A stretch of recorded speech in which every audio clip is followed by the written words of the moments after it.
This video is going to be incredibly short because what we're going to talk about is the invert adjustment layer. Now all this is going to do is take your image and invert it.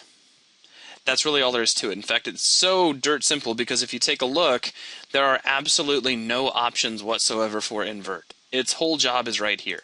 Now do keep in mind though, like any layer, you can do some interesting things by adjusting its blend mode. So in this case, because I set it over to overlay, we're kind of lightening everything up.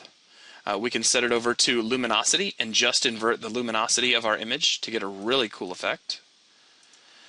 So don't think that just because it has no options that you can't do some really cool things with it. So now we've got like a tie-dye jellyfish because we set this over to pin light, or we can set it over to multiply and darken everything up. Also remember that you can adjust your opacity on it as well and bleed off the overall effect. And I think with that, I've probably stretched out this discussion of invert to about as far as I possibly can. I'll leave that at pin light because I kind of like the Grateful Dead jellyfish that I've created. And that will wrap things up for this video. Thanks a lot.